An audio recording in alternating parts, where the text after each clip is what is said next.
J'ai réfléchi, les humains ont généralement tendance à ne pas pouvoir accepter l'incertitude. Nous voulons toujours que tout soit sécurisé. Nous voulons toujours quelque chose que vous savez, nous savons que dans 10 ans, je serai dans ce travail, à travailler dans cette entreprise, avec ce montant particulier de salaire, n'est-ce pas? Quand nous ne savons pas quelque chose, en tant qu'étudiants, nous aimons juste consulter nos manuels. Dans notre vie personnelle, nous essayons de nous tourner vers des croyances.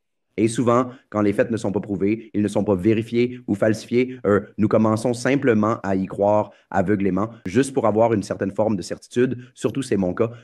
Vous savez, si je ne sais pas si quelque chose peut être vérifié ou pas, je vais m'en remettre à mes parents, je vais m'en remettre aux personnes autour de moi, parce que j'ai besoin de croire en quelque chose. J'ai besoin de certitude.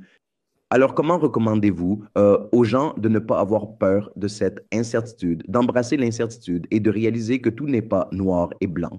Il y a un spectre de couleurs que nous devons considérer lorsque nous examinons différentes opinions et idées. Ça devrait être, ça devrait être assez facile. Ça devrait être très facile, non? Oui, bien sûr, je suis d'accord. Quand nous ne connaissons pas les choses, nous nous tournons vers des figures d'autorité, n'est-ce pas? Ils pourraient être des parents ou des enseignants ou ces personnes autour de nous. Parfois même des amis, des collègues. Alors ma question est nommer. Nommer la créature la plus méchante du monde. Et je me tourne vers ces personnes pour ma réponse. Et ce sont tous des chats. Et je trouve qu'ils sont tous d'accord pour dire que la réponse est rat. Je veux dire, ça ne devrait pas sonner quelques cloches ici. Et puis je demande à ces gens, il y a un autre groupe, et ils disent chat. Et je remarque, j'observe que ce sont tous des chiens. Cela ne devrait-il pas me dire que les réponses ne sont en aucun cas fiables? Vous vous tournez vers vos parents. La réponse indique une direction. Vous vous tournez vers un conseiller en orientation. La réponse pointe dans une autre direction. Ne savez-vous pas que la réponse vient de leur propre intérêt personnel? Cela devrait être facile à voir. Cela devrait être facile à voir. Donc, bien qu'il soit vrai que l'on demandera aux gens autour et qu'il n'y a pas de mal à demander des conseils, à laisser l'information venir à vous de tous les côtés, mais il faut aussi voir que le type qui fournit l'information va être biaisé. N'est-ce pas? Et c'est pourquoi il y a une grande part de subjectivité. Et ce qui est bon pour la personne qui vous conseille n'est pas nécessairement la bonne chose pour vous, car il vient de son propre centre d'intérêt personnel, qui ne coïncidera généralement pas avec le point où se trouvent vos intérêts. Totalement, oui, ouais. Je pense qu'il est vraiment important de comprendre le contexte, comme vous le mentionniez, d'où nous tirons nos faits. Sinon, la validité de ces faits ne peut pas tenir en premier lieu. D'où vient cette personne? Vous savez, parfois il est possible que la personne dise juste la bonne chose, mais vous devez quand même lui demander d'où venez-vous. Par exemple, vous n'êtes absolument pas d'humeur à sortir demain, n'est-ce pas? Mais votre petite amie insiste et elle dit, non, il fait si beau en ce moment, des journées ensoleillées, et nous devons sortir. Et donc, vous consultez le bulletin météo. Vous consultez le bulletin météo, et celui-ci annonce qu'il y a une probabilité non négligeable de turbulence demain, qu'il pourrait même pleuvoir, et qu'il pourrait y avoir une tempête de neige ou quelque chose du genre. Quelque chose. Et puis, d'accord. Ensuite, elle arrive avec un autre rapport qui dit que le département météorologique s'est trompé exactement 37% du temps. Maintenant, le fait qu'elle cite est absolument vrai. Mais vous devez voir d'où elle vient. Elle vient d'un point de vue d'intérêt personnel. Elle ne cite pas le fait pour le fait. Elle cite le fait pour qu'elle puisse susciter une réponse personnelle favorable de votre part, qui coïncide avec ses propres désirs. Alors, ce n'est pas comme si les gens nous trompaient simplement en cachant la réalité, simplement en cachant des faits. Parfois, les gens nous trompent en citant des faits. Même lorsque quelqu'un cite des faits, il faut se demander quelle est sa motivation pour citer ce nombre particulier ou quoi que ce soit. Et pour cela, vous n'avez pas besoin de diplôme. Vous devez être attentif. Vous devez observer. Hein? Vous n'avez pas besoin d'être influencé par l'autorité de la personne en face de vous. Vous devez demander. D'accord, bien. C'est d'où il vient. Puis-je lui jeter un coup d'œil de manière neutre et très très neutre?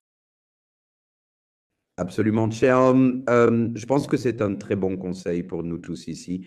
Nous avions aussi en tête, vous savez, dans le monde d'aujourd'hui, nous voyons les personnes les moins vertueuses, du moins aux yeux de nous, les profanes, qui deviennent les plus réussis. Et nous avons toujours l'impression que les gens à la barre sont ceux qui sont peut-être méchants.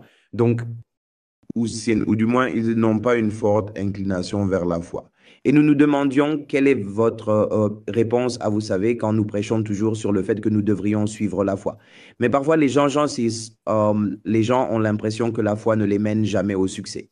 Encore une fois, il peut y avoir différentes interprétations du succès dans ce contexte, mais nous voulions juste savoir pourquoi nous voyons les personnes les moins vertueuses à la tête du succès dans le monde d'aujourd'hui. Vous voyez, ils ne sont pas là grâce à quelque chose de spécial ou d'extraordinaire qu'ils ont, n'est-ce pas?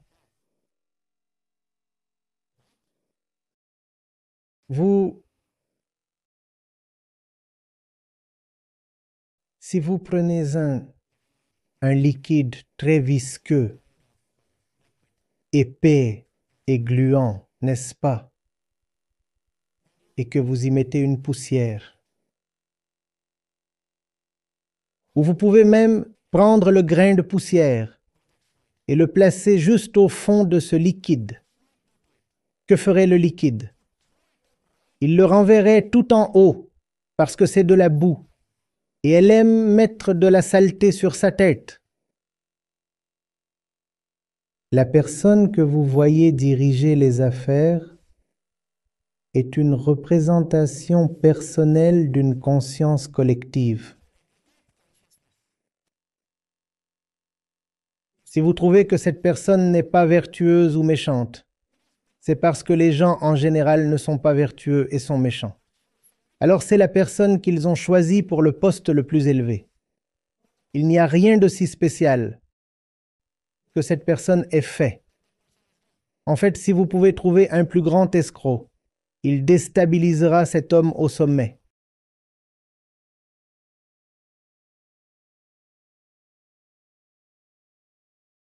Il n'y a rien d'honorable là-bas. Il n'y a rien à apprendre de cette personne.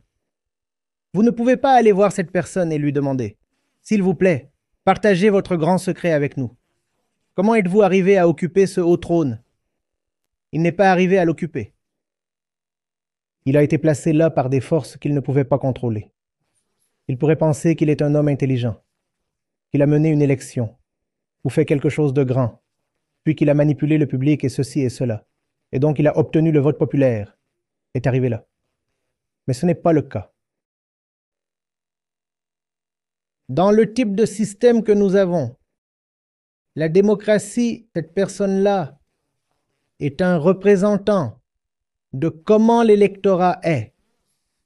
Et si l'électorat continue d'être confus, perplexe, ignorant, bigot, alors ces gens continueront de rester au sommet. Donc, pas besoin de les idolâtrer, pas besoin de le prendre à cœur. Il n'est pas nécessaire de se sentir démotivé ou déprimé en voyant de telles personnes au sommet. En fait, s'ils sont au sommet d'une manière particulière, c'est la plus grande insulte qui pourrait leur être lancée. Disons qu'ici nous avons une sorte de contre-Mensa. Vous connaissez Mensa, n'est-ce pas? Ce groupe sacré de personnes avec un QI élevé. Disons que ce groupe d'amis assis ici sont un groupe unique de personnes avec un faible quotient intellectuel, disons. et ils m'élisent tous comme leur chef suprême.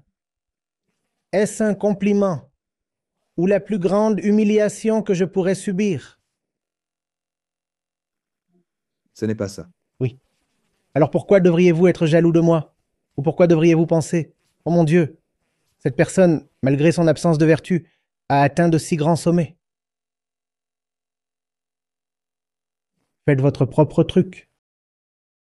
Je crois que c'était Albert Camus qui a dit que ce monde est tellement fichu, hein, que simplement rester fidèle à vous-même est un acte de grande rébellion.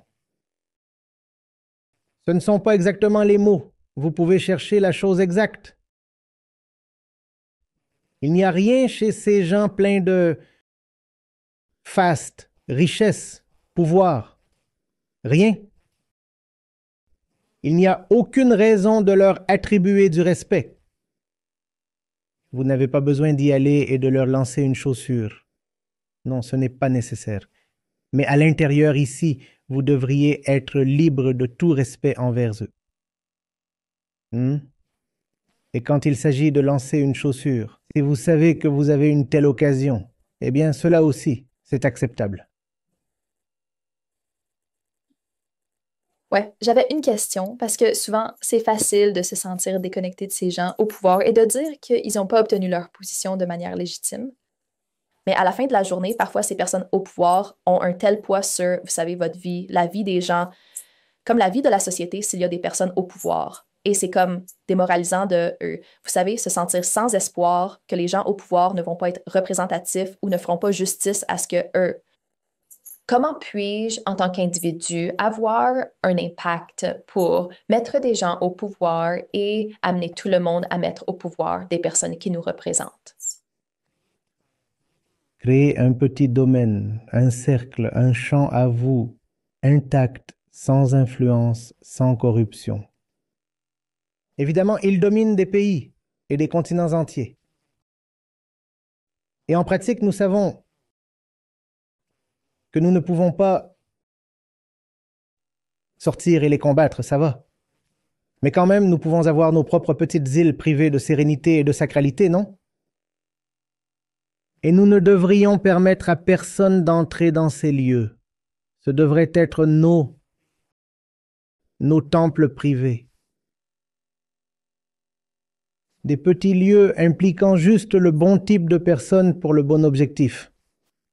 Et puis, à mesure que vous grandissez dans votre enracinement intérieur, vous pourriez trouver ce cercle s'élargir.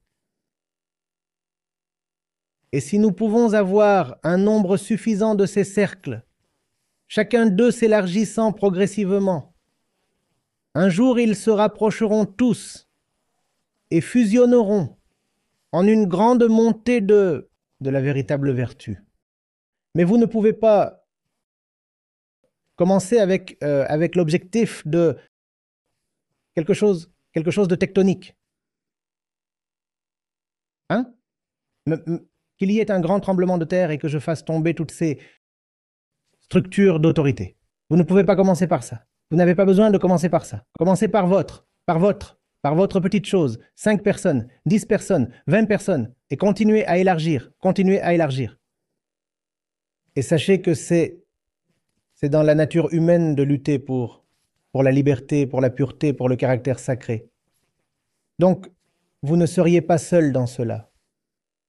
Inconnu de vous, ailleurs, quelqu'un d'autre fait la même chose. Et si vos cercles continuent de s'étendre, un jour les deux cercles entreront en contact. D'accord? Et alors, quelque chose de grand en résultera.